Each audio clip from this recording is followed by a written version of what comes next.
Welcome back to Liberty Wellness with Rebecca Stewart. I am so glad you're here.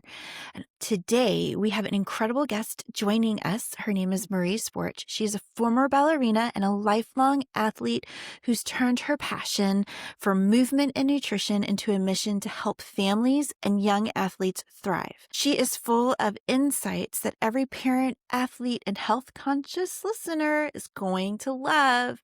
So thank you so much for showing up today. I love you. Thank you. And just for being here, I'm giving you 10% off. If you want to work with me personally as a client, get your health on track, or if you want to sign up your high school homeschool student to take the health class, just check the show notes for links and coupon codes. And a special shout out to students. Hey there, listening for extra credit. Yes, I'm not above bribery to get students to do things, even if that means giving them extra credit. Don't forget to fill out the questionnaire to get your points.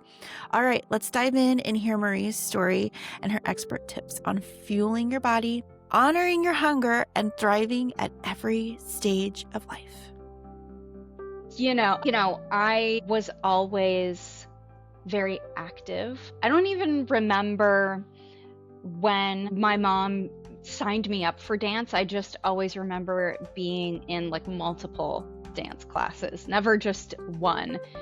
And I fell in love with it really early. And I'm originally from Southern California, but when I was 8, going into 3rd grade, my family moved to Atlanta, Georgia. Oh, that's a big change. And yes, it was a big change. And there, what's really interesting is, in SoCal, you would expect more of kind of like this outdoor culture. But I think when you only have that for part of the year, it's even more so, like, people get more involved with it and it's more celebrated. So in Atlanta, when I moved, all of the kids in my neighborhood did swim team in the summer. And it was just like this public recreational activity that everyone did. All the surrounding neighborhoods did it. It was a thing. And Cool. my mom was always both my parents, very adamant about like being able to swim just as a skill. Yeah, it's like a life skill right there. I think everyone should have, definitely. Yeah. Yeah, When I had agree. kids, that was on the, they have to know how to swim, and they have to know how to ride a bike, and they have to know how to ride a horse. Those were like my 3, like, they have to. Yeah. And It's and just life everyone skill. has those, but I think, especially again, growing up here when I was younger and having access to the ocean, it's that much more important too. If you're going to go in the Mhm. ocean, you've really got to know how to swim. But in Atlanta, everyone was doing swim team and I knew how to swim. I had been swimming, my whole life up to that point. So I was like, well, I'm in for that. And I loved it. I looked forward to every summer for that swim team and just got really into it. But then when I went, and I kept dancing this whole time too, like that's a year-round thing, but for the summers and being on swim team was just such a great experience. But then when I was 12 going into 7th grade, we moved back to Southern California. So it wasn't that same situation here. Everything is a lot more kind of there are more things, there's access to more activities here, perhaps, especially being in the LA area where I'm based currently. But, it wasn't that same, like, oh, here's the swim team, you can just join it. And also at that age, and I think this is true for a lot of kids, when you're going into junior high, you really kind of Mm. have to find your activity, Niche. what you Yeah. really enjoy doing and you're going to commit to. Because as you get older, if you want to really make that a part of your life or, pursue that in high school, college, and professionally, you have to really commit your time to it. And so that was really my decision at that point. It wasn't as easy to just join a swim team. I found a dance studio that was very well regarded in the area, and I just pretty soon was dancing 7 days a week. By the time I think I was 14, I was probably dancing 7 days a week, over 20 hours a week. I Oh was my in a God. ballet company. I competed in all styles of dance. I loved all styles of dance, but as I got older and into high school, the focus was really on ballet. I studied over the summer for a month with American Ballet Theater when I was 15 and really kind of pursued that as some kind of profession. I still wanted to go to college, but I wanted to maybe double major in dance, do choreography, something to do with dance. I just loved always the athleticism and the idea of movement and kind of being able to use my body as an instrument. But when I was 16, the very beginning of my junior year of high school, I was in a pretty bad car accident as a passenger. And I ended up finding out I had a herniated disc way in my lower back, right above my sacrum. So it really Mm. affected my hips and my pelvis a lot. It caused a lot of instability and pain there.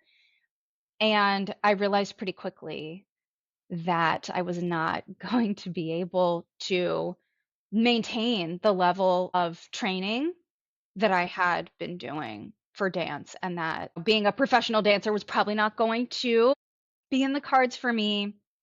And what was I going to do instead? So I ended up going to college and I worked in fashion retail for many years and got married. And I just was feeling as I got into my later 20s, like I really missed that focus of athleticism and movement in my life.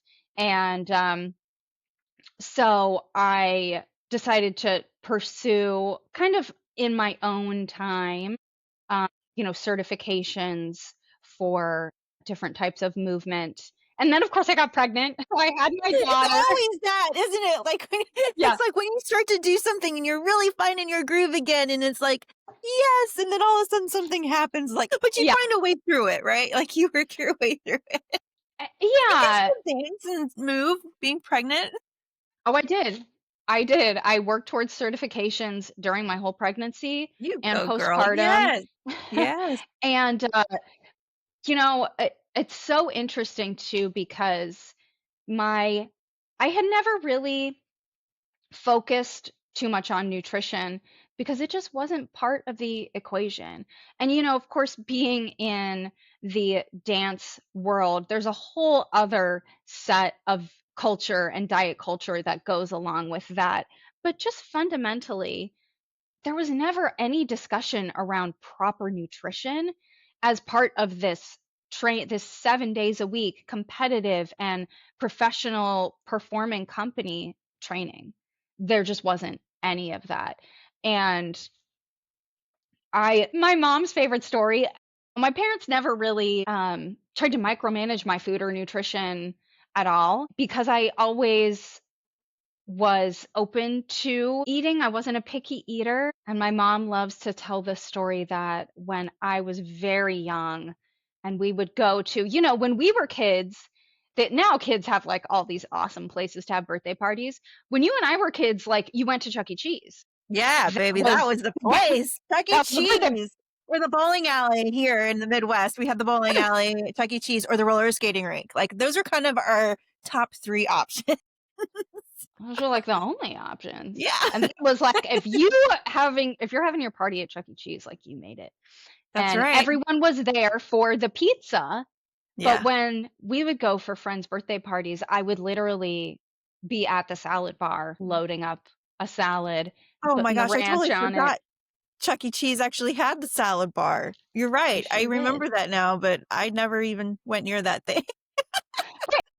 Most kids don't, just Right. naturally. Mhm. A party is a treat. You're having pizza, you're having cake. But I wanted that. I gravitated towards that naturally. So and I was always so active. There was never a reason when I was growing up for my parents to really get into a discussion about nutrition. I was always healthy and didn't seem to have any issues with being able to fuel myself for any health issues. It really wasn't until I had my daughter and I was postpartum that my nutrition just really went off the rails. And it's so funny how, that total sleep deprivation will make you forget everything you know about, Mhm. feeling good and healthy habits that you've Mhm. built for yourself in this early adulthood before you've had your kids. And it's so ironic. looking back, that is like one of the most critical times in life to have good nutrition, Right? but I just didn't feel good, and it really wasn't Mm, until COVID that I started to really have health issues, and I think that was, as it was for so many of us, due to the intense stress that we all experienced in especially 2020, in the very beginning of mhm, COVID, when there were so many unknowns and everyone was so scared to get sick and taking all these precautions. We are very precious about germs and, being around people and isolating ourselves. Some people didn't have access to the food that they would have previous to the pandemic because they mhm. just didn't want to go anywhere. So I started having a lot of health issues, and it just really illuminated the fact that I wasn't prioritizing my nutrition. I didn't know what I was doing. I went down a path of different types of Western medicine doctors that just gave me band-aids that ended up creating more problems for me. Like a lot of people who go into nutrition are like us who go to the Nutritional Therapy Association. I thought I need to figure this out for myself. I can do better for my family. And so I ended up at the NTA and decided to become a nutritional therapy practitioner. Oh my gosh. That's so fun. I love it. What were some of your like aha moments while going through the NTA program? Do you have anything like in particular that like sticks out at you? I mean, so many, right? But I think what happens, especially when we have kids, is we tend to overcomplicate things and you get much Ooh, that's busier so and you good. you have these schedules and routines and you think you need to rely on things like, convenience, packaged food, or I don't have time to make things. And you forget that there are simple whole foods that will make your life so much easier. And looking at food through the lens of nutrient density rather than like looking at that first when you're approaching food Mhm. really was an aha moment for me. Not focusing on one specific nutrient or macronutrient or another, but just looking at what is in nature. And instead of thinking, well, I'm going to have to run these errands or go to work and then straight to pick up my kid, I need to have all these things. The things that you need are literally like at the farm, and you can just eat real food. And that's not always the case, but just shifting my perspective to look at food as nutrients and then kind of going from there was such a big takeaway for me personally going through our NTP training. Yeah, that's so good. I mean, what you said, we overcomplicate things in life, is especially as parents. Oh, you were right on about that. We overcomplicate it. I think, I think the battle really is keeping life simple. The simplicity of living and just food, but there's so much power and significance in simplicity. So, Yeah. yeah, you know that one on the head. Thank Freedom. you. Right? There's Yeah. so much freedom. Okay, so you were a ballerina athlete, which has its own food culture. We grew up with parents who didn't take nutrition as seriously at all. I mean, I didn't. I mean, our culture really didn't, or generation. And then swam and then had some health problems, went through the NTA. And so now where are you? Like now that you've gone through these seasons of just like, yeah, really going through the muck of it and seeing Yeah. so many different things. I mean, now you did you've done life as an athlete with, without nutritional support, and then you became a mom, so you have a completely different perspective, and now you've gone through, the NTA with nutritional support and movement and certifications. So, where are you at now with bringing all of that together? I really, when I got my nutrition certification, I really felt like when I look at all these eras of my life, it's so interesting how, we've come such a long way, technology and the connectivity and the access to information that we have in the world today that our kids have that we didn't have. And yet there's still these things that exist, like looking at youth sports. Mhm. And they're still grinding them just as hard as it And was for harder us, or in even some ways. harder, for Yeah. sure, for Oh my sure. god. I mean, I see kids that are training 7 days a week, but nobody is teaching them about proper nutrition as part of an actual sport or athletic organization, whether it's through school or recreationally or these elite travel club teams. They're not getting enough focus on proper fuel and recovery.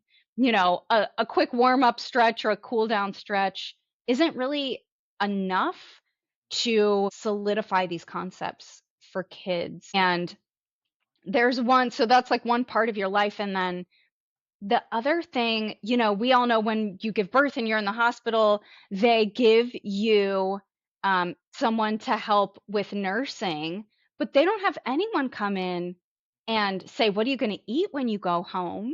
Do you have someone who can help you make food? Did you prep any food? Do you know what to eat to, help with nursing and, increase your supply of breast milk to feed this baby you just had?"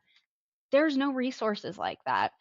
And so everyone's kind of left with social media to be their source of information, which on Which one is hand a is whole, like, great, yeah, but yeah, it also it's a can be pot. counterproductive Yeah. because it's not individual. It's Mhm. people with specialties, if they are accredited or certified, that are giving this general information that may not apply to you as a bio individual. And doctors don't really either have the nutrition training and might not have the time to spend with you to really drill down to what is going to work for you as a person, no matter how old you are. This is Mhm. true for pediatricians just as much as it is for primary care physicians for adults. So I really wanted to be that resource on the other side of these big life events, like training so hard to get into high school, college, or professional sports.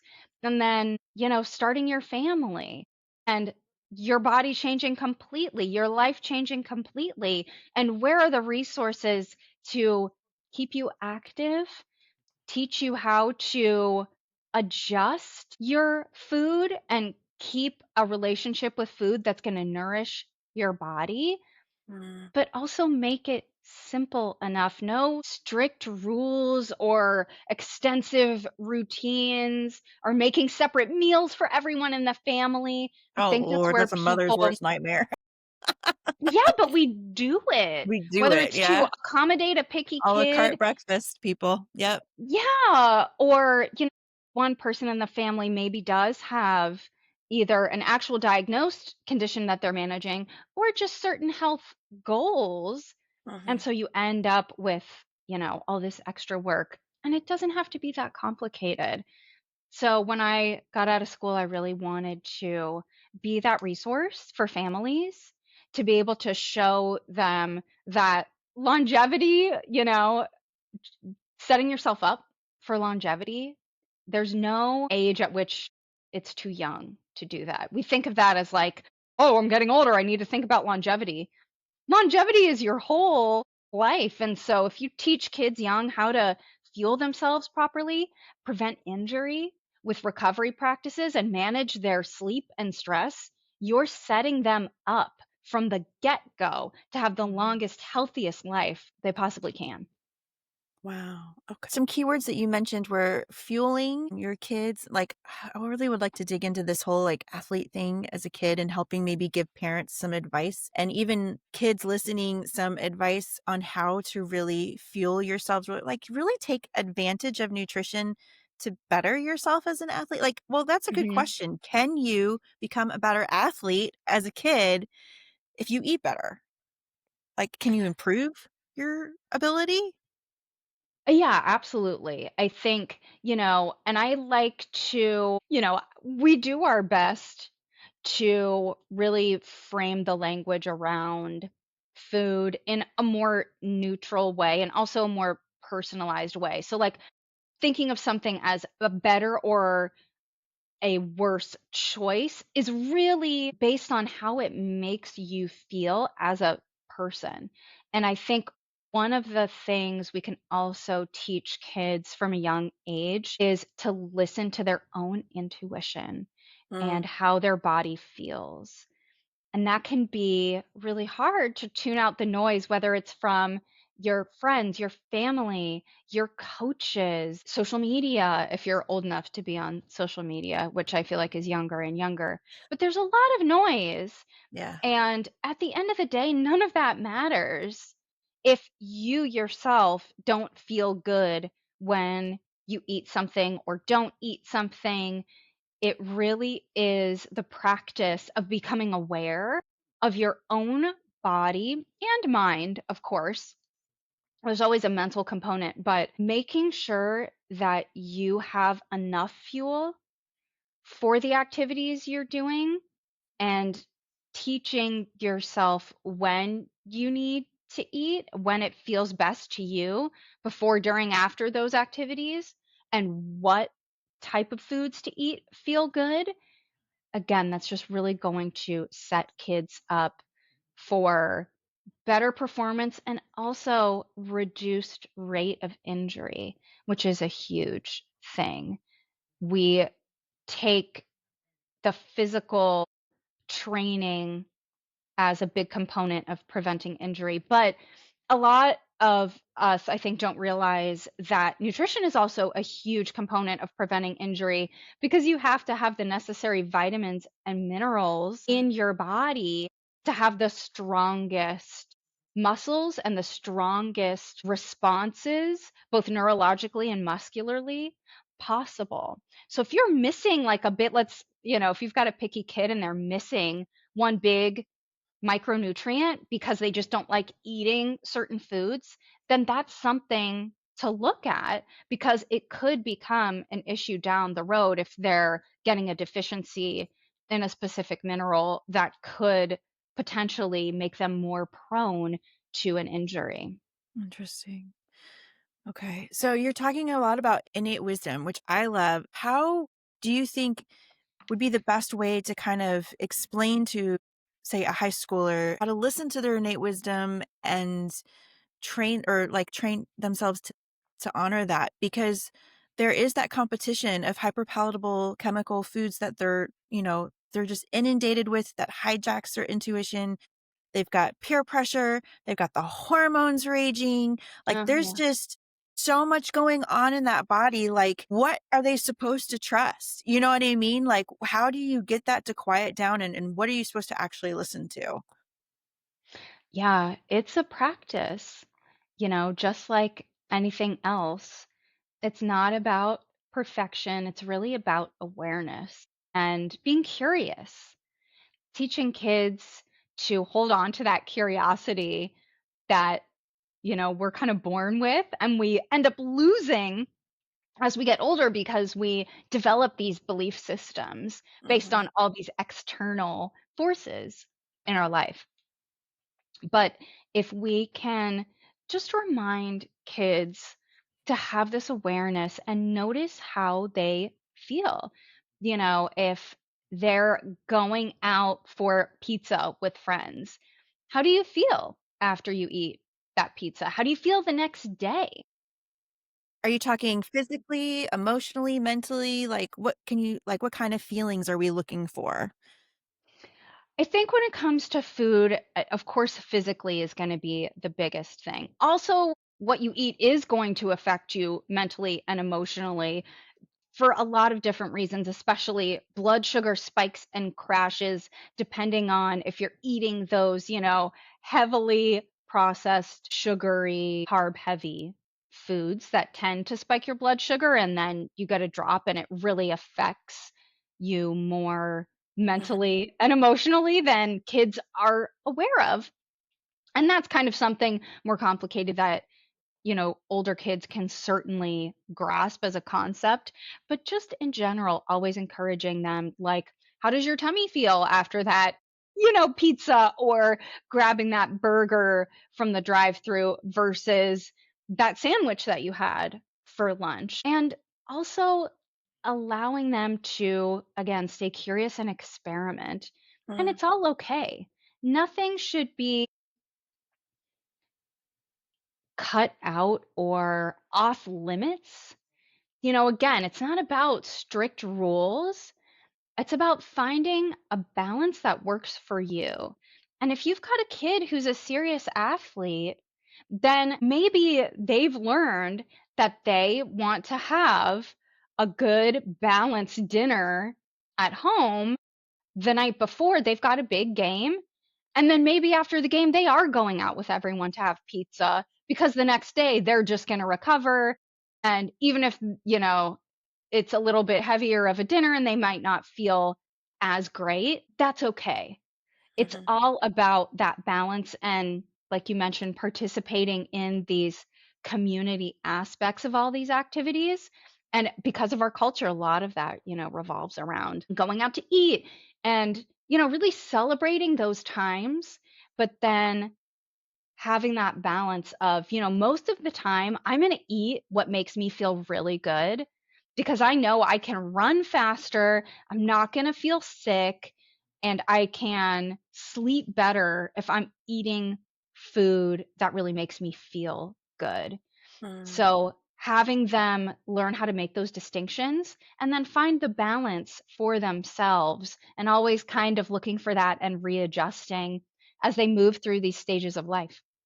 Yeah, that's really good. I'm thinking of like even quantity of food. So, especially in high school as an athlete, like my sister was you know, she was a soccer player and my brothers were, I mean, well, my brothers were also soccer players. They were all very competitive.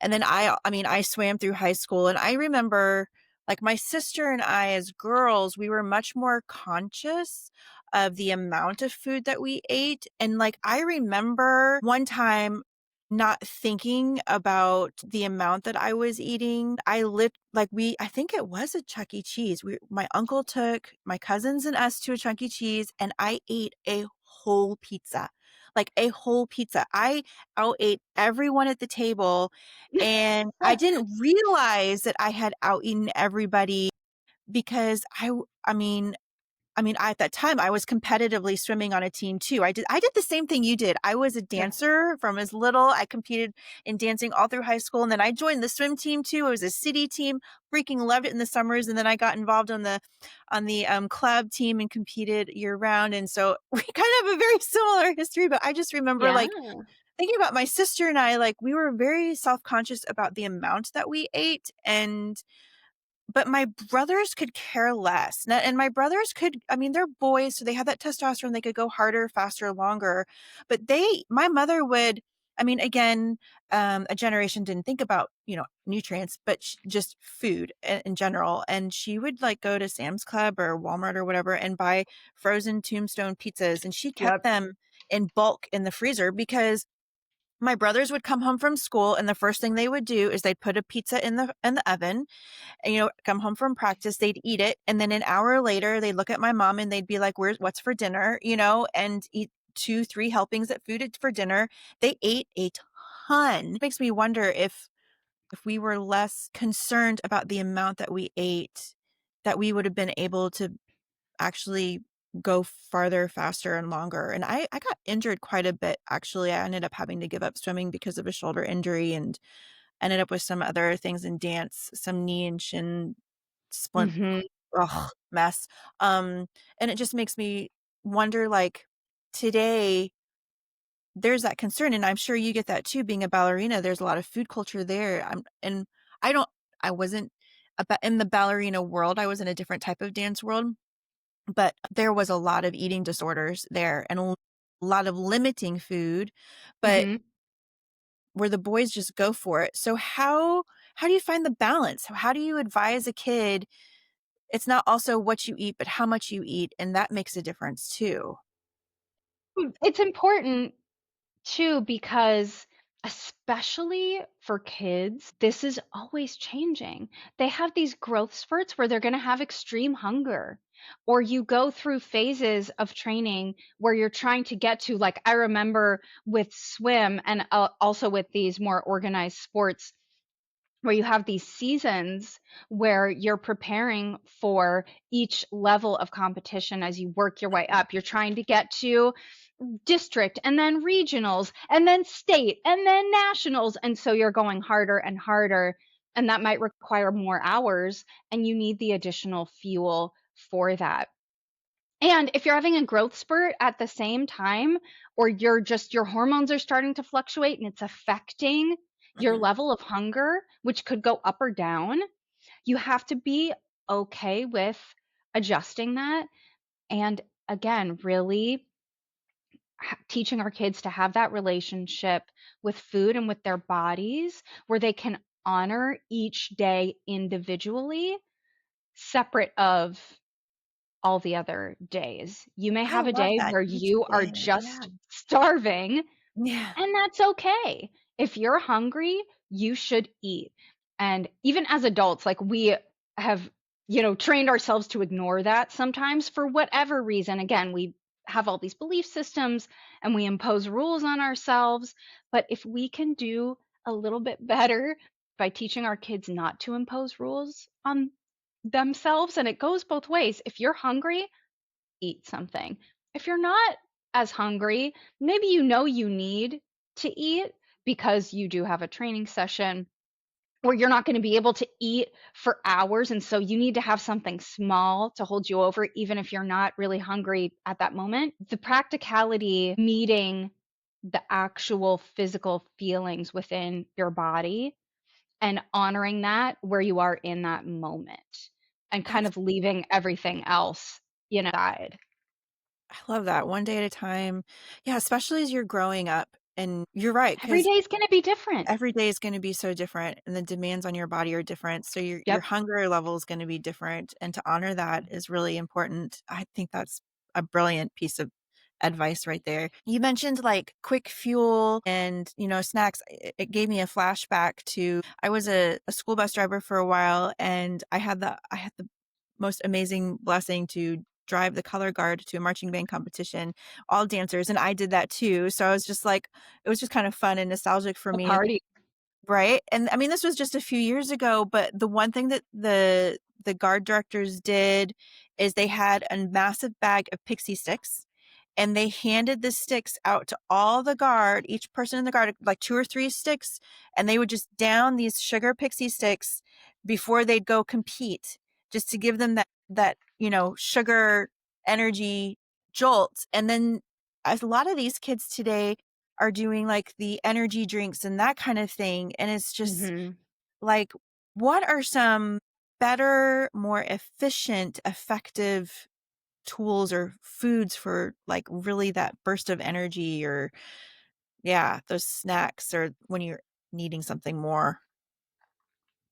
It's so easy, going back to our point about real food, you always want to make sure that you're not, like, hungry. You don't necessarily wanna feel stuffed going into a practice or a game or a performance because nobody wants to puke, that's embarrassing.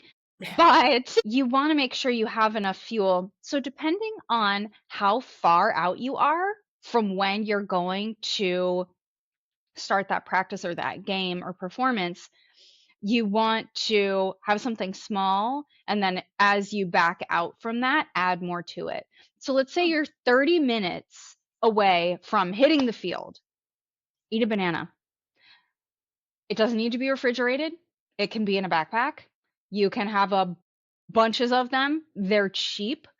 I also love those little easy to peel, like, mandarin oranges or tangerines. We call them cuties up here, yeah. We have the cuties. Yes, we have pixie tangerines here in Oh. Southern California, which are incredible, super sweet. Again, it's good, fast fuel, doesn't need to be refrigerated. Buy them in bulk. Can always be in a backpack. You can always have a banana and an orange or an apple in a backpack. And those can be for like the whole team. You could buy, dozens of them for a whole team of kids, and it would be so much cheaper than buying, especially energy drinks. Those Energy aren't drink. cheap. It doesn't really help. So those are great. So then let's say you're an hour or an hour and a half out. Maybe you slice up that banana and put some peanut butter on bread or toast and have a peanut butter banana sandwich. You're still getting that potassium and the nutrients from the banana. Now you've added some easy to digest carbs with the bread, but also a little bit of protein, fiber, and healthy fat from the peanut butter that's going to actually satiate that hunger and give you energy for a little bit longer. That fat is going to be the slower burning energy to kind of keep you going. And then if we're backing out even further from that and talking about a whole meal, one of the things I love to do and that I recommend for my clients is just like depending on your time and what's easier for you, either a crock pot, slow cooker meal, or like an instant pot 20-minute meal. Grab a protein that you like, throw it in there with some veggies. Then, a lot of the time, too, what's really helpful is you can have leftovers so that if you're having a dinner before, you've got a long day the next day of like, this kid's got games here, this kid's got an activity there, and you're running all over, you actually have food from the previous night that you can whip together for dinner.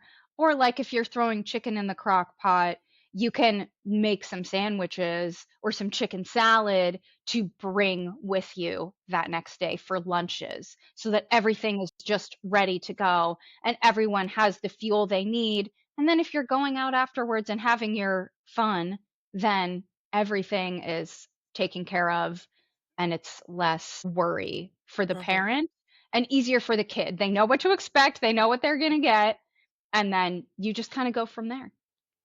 That's awesome. I love that you said crock pot.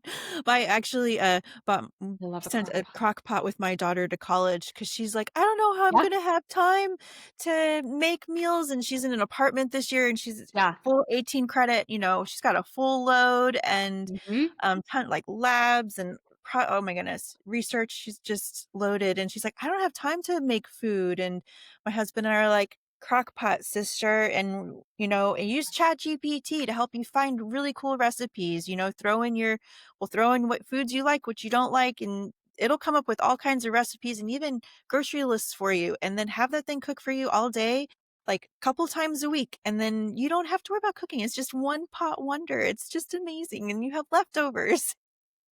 I love it so much. I think that's one thing that we as parents is we forget in our busyness how simple tools like a crock pot or an Instapot and then also like the air fryer they're just amazing tools. Like we Yeah. have great technology to help us. It's just yeah. Yeah, going to Super fun. college is a perfect opportunity. I love that you sent her with a crock pot. And there's so many sizes. Like when we're cooking for the whole family, we have like our big honkin' crock pots. But they make these little ones that are Yeah. so ideal for college students. That is like the best thing I've heard. Like I wish I would have thought of that. When I was in college, we had those like George Foreman grills. Do you remember those? Uh-huh. It was like a Uh-huh. little We had one of panini those grill. too. Yeah. And that was like what we had, and we made, So quesadillas and grilled cheese on them. But the crock pot is such a great tool, and you can really, I mean, you can make anything in it. You can do overnight oats in the crock mhm, pot, slice some apples and throw them in there with your milk of choice and cinnamon and mhm, oats, and have like a whole breakfast ready in the morning, or even like a big, huge egg bake. You mhm. can throw all of that in and let it cook overnight, and then have it like in the morning if you're like, I don't have time. You can do it overnight too. You can do the crock Yeah, pot overnight. So exactly. It's just amazing. a few minutes of planning a week can go such a long way. And getting the kids involved, like, okay, I want you to pick out 3 fruits that you can have in your backpack. What do you want? Do you want Mhm. apples? Like, here's the different kinds of apples. There's these little ones. You can have a big Granny Smith. It's more tart. Like, really get them involved and let them pick what they want, because if you can get them to make the decision, they're much more likely to eat it. Yeah. Oh my goodness, talking about apples, being out here where we are, there's apple picking farms, and so or Oh, lots any you pick places, but we would just have fun and try the different varieties, and then we would try making different things with them, but that's such a fun thing to do with your kids to explore yeah. and, like yeah, just explore and decide, "Do I like it tart? Do I like it sweet? Do I like" yeah, all the different kinds, and yeah, having the choices is really my goodness, it's huge and helpful. That's awesome. Yeah. I wanted to ask you a couple of other questions. Let's see. Okay, post training. So we talked a lot about fueling up before. So Mhm. recovery, that was a word that you used earlier. Mhm. What are some of your tips and tricks and hacks that you give your families and your clients? Because I'd never really thought about recovery. Like, I actually didn't think about recovery until social media a few years ago was like, I use this post workout drink. And I'm like, a post workout drink? Like, why would I need a post workout drink? I've done the workout. I'm done. I'm good. Can you talk a little bit more about that? Yes, and that's the perfect point you just made, is it was never really part of the conversation until now all these trendy things are popping up on social media. And that's great because now it's becoming a conversation and there's more awareness around recovery, which is really not only to improve performance, avoiding things like muscle soreness and injury, but also to bring your nervous system back down into a more parasympathetic state and get you ready to digest incoming food so that your body can absorb it to the best of its ability. Wait, so you can't go from like running track practice and going home and scarfing it down in your body, being able to digest that right away? That's what I did. Whoops. Well, and we all did that, right? Like, Yeah. sometimes, especially, like, at swim meets where you have these different events spaced out throughout the Hmm. day, you're just Yeah. trying to, like, shove something in while you've got enough of a break to try and digest it before you've gotta get back in the pool, and sometimes that just is what it is, and that's when you need those quick, really easy to digest carbs.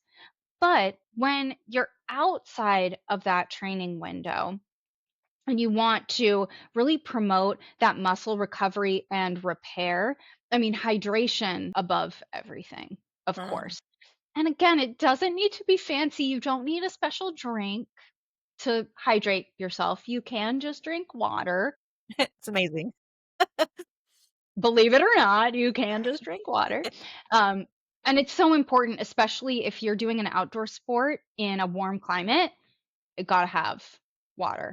But also, if you have some kids or just some people, I know a lot of adults that are like, I don't like water. You can just put some sliced fruit and a little pinch of salt in your water.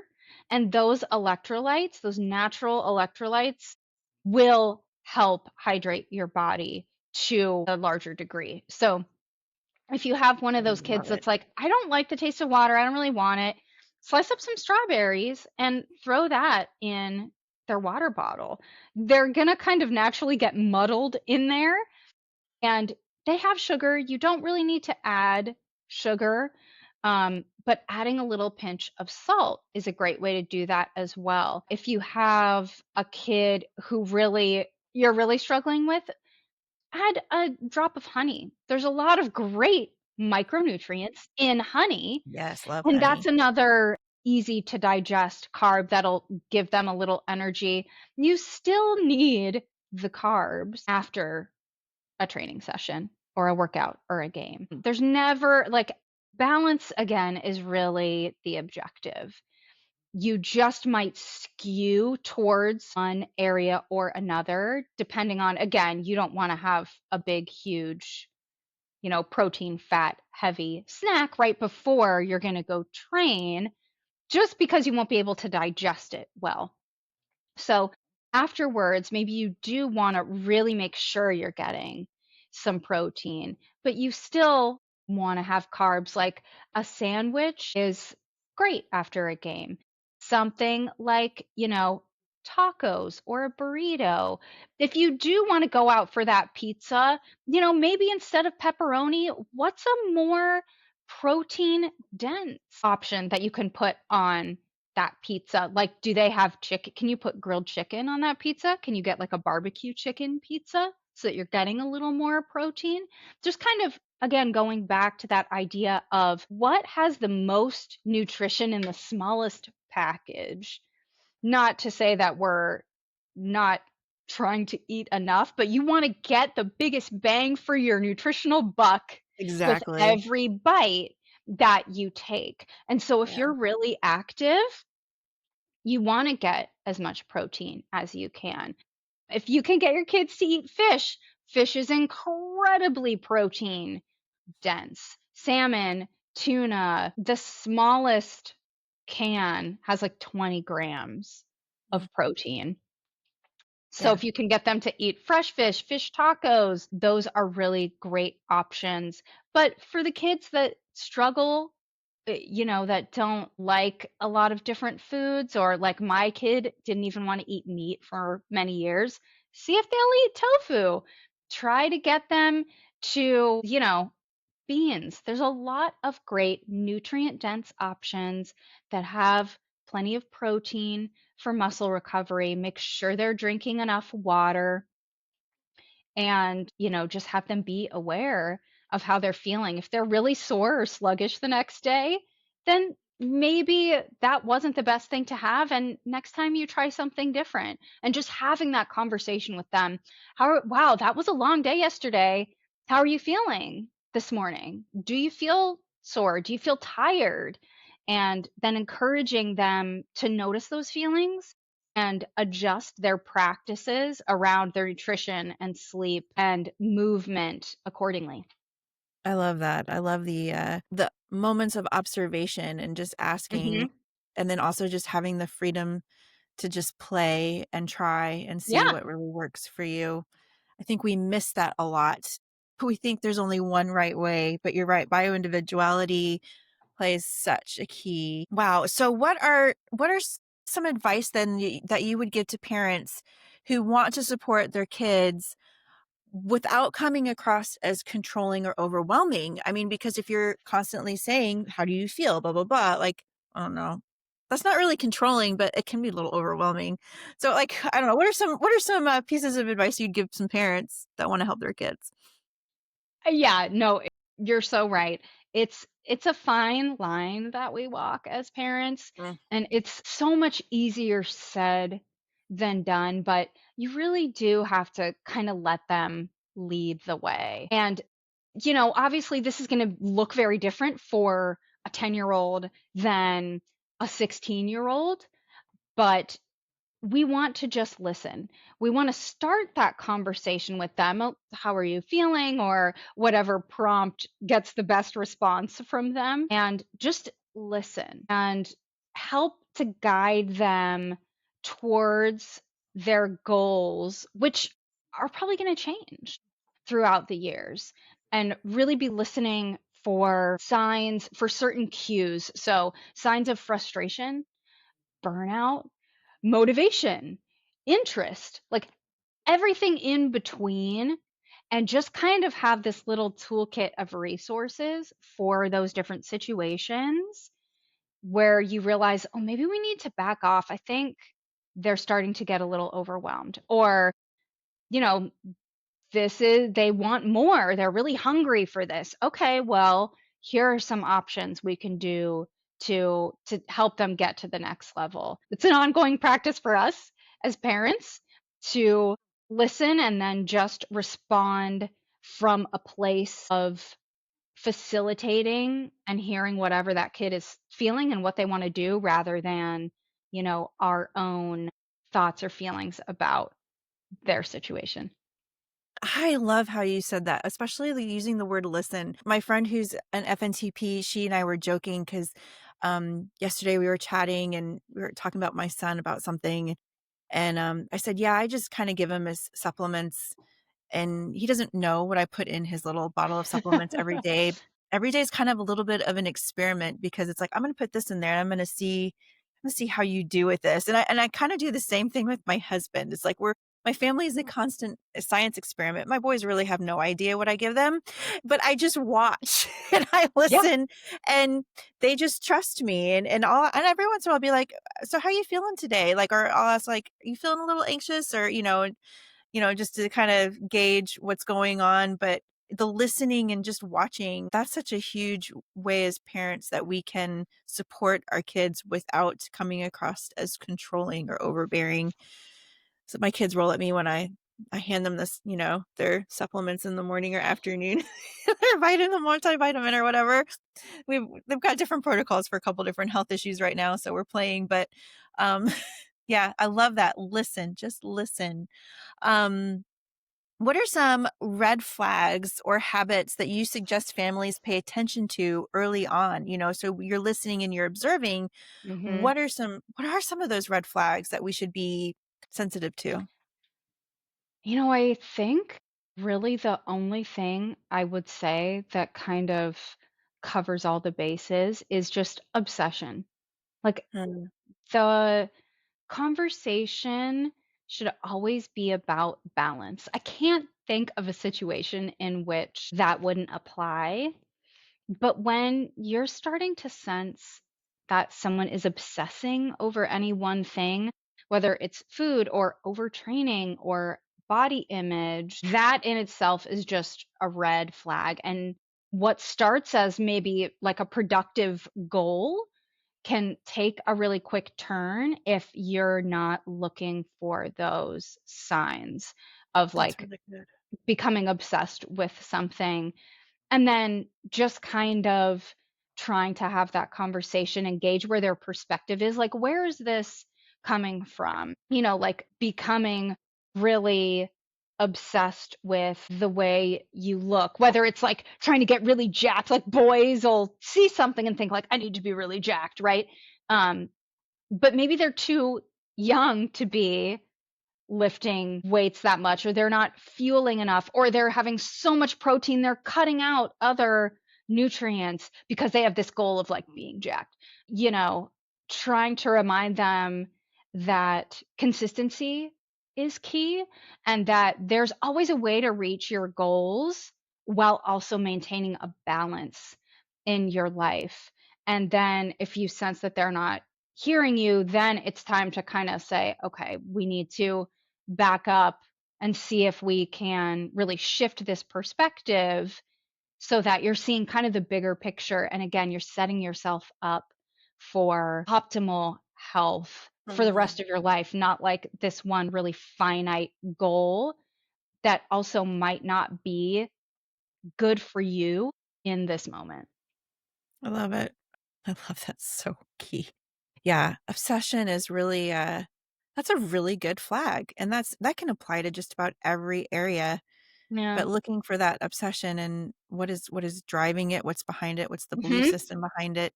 And I think that's a life skill because we Yeah. can, especially if you're somebody with anxiety or like ADHD, you have that hyper driven that can kind of, yeah, teeter into the It's realm of easy. obsession. It's not healthy. Yeah. It's easy to Yeah. get fixated on things. And especially, again, now with social media, you visually see these things, or you get this idea of what someone has or is, and you identify with that. And it can be a really slippery slope into becoming obsessed with obtaining that without realizing that you're a completely different person. You don't have to compete with this other person, and not falling into a pattern of becoming obsessed with any one specific thing in an unhealthy way. Of course, we can be obsessed I mean, just with that word, I feel like it's never, I you know, never right? need to It's go not the that right far. word. Yeah. No, no, when it crosses that line into obsession, not just like a passion, you can be passionate, but when you become Absolutely. obsessive, I think that is There's a where line. the line Yeah. gets crossed. Yeah. Yeah. Yeah. So what are some small changes at home where parents can reinforce healthier choices for everyone, not just the athlete? Oh, yeah.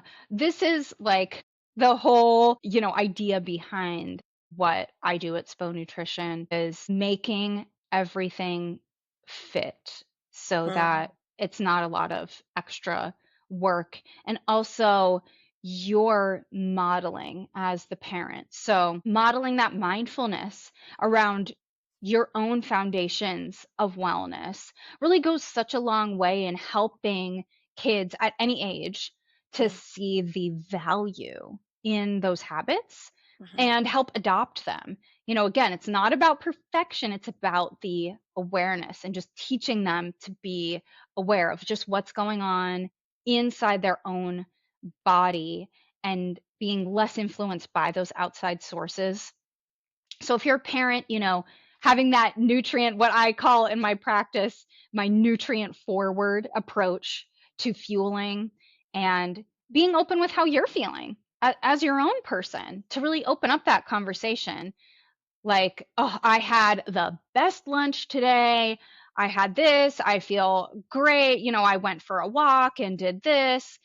And modeling that behavior of what you're doing, what you're eating, how you're feeling, being aware of it. And, also, again, the balance between having the food and then having the fun. Like one of my like idols is Gabby Reese. She was a professional volleyball player and she's married to Laird Hamilton, who is like the best big wave surfer in the world. And she has a great podcast as well. And she always says, like, there's food and there's fun.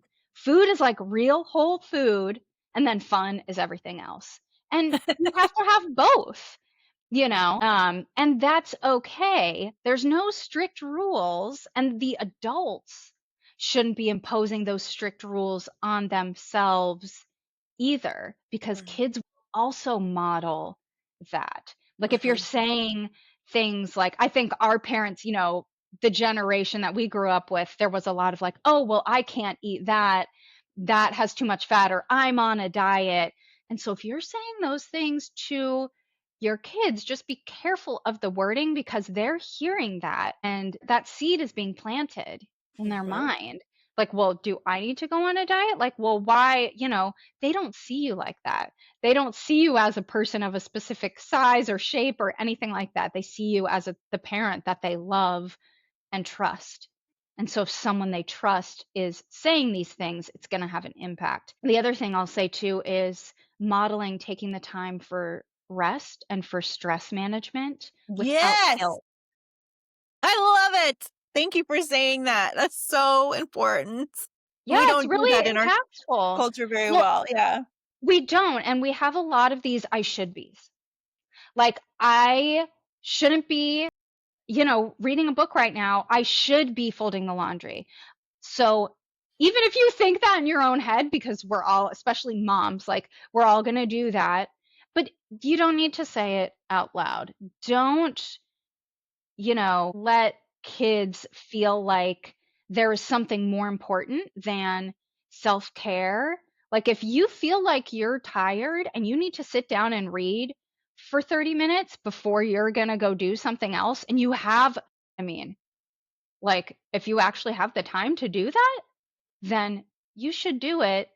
Even if you're feeling a little guilty internally, show kids that the rest is important. Your body Mhm, needs to rest, your mind needs to rest, and building that healthy relationship with stress rather than going constantly is going to help them. Like when our kids go off to college and they're on their own, we want them to start managing their time in that way so that they can have better sleep, a better relationship with stress management, and again, listening for those cues within their own body mhm. of when it's telling them they need to take that time for self care. Yeah.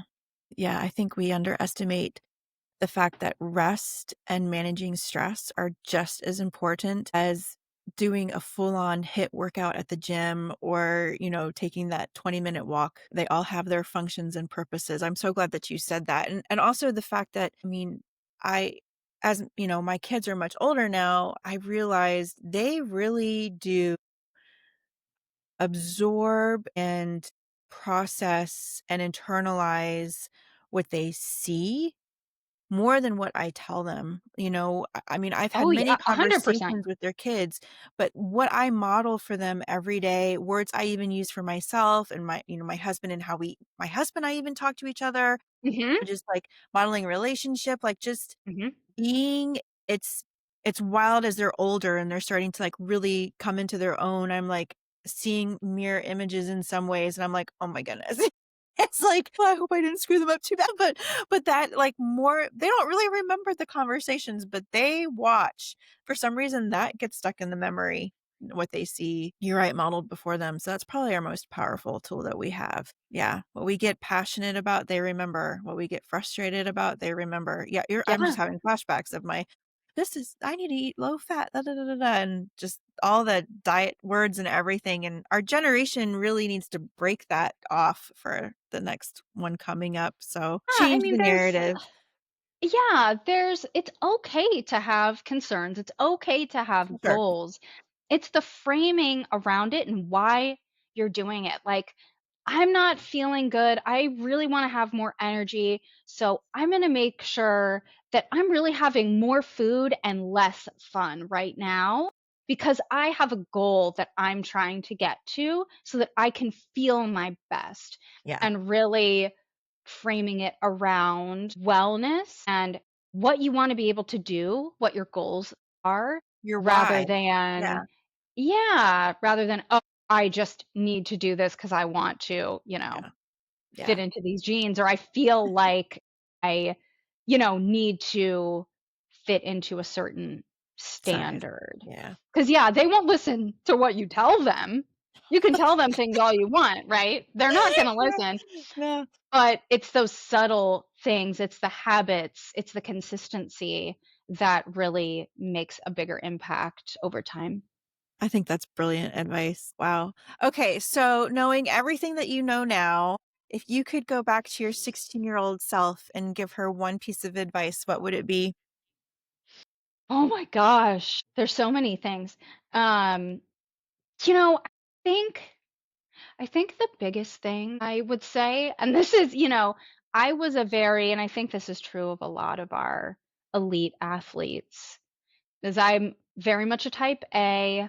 I was a perfectionist, and also being in dance, everything is so very particular that it kind of breeds Percent. that, it brings that out of you anyway, right? But I really think I would just say it's all okay.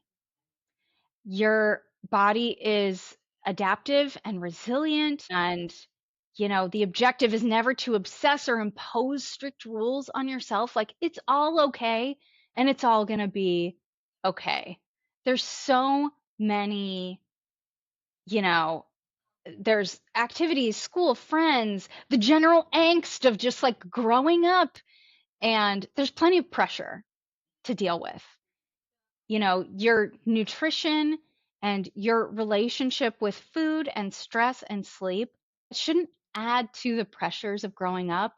Those are tools to help alleviate that Mhm. pressure. That's really the goal. And I wish that I had that perspective when I was a kid, and especially a teenager, and thinking about, going off to college and setting myself up, um, for better habits, making that kind of transition.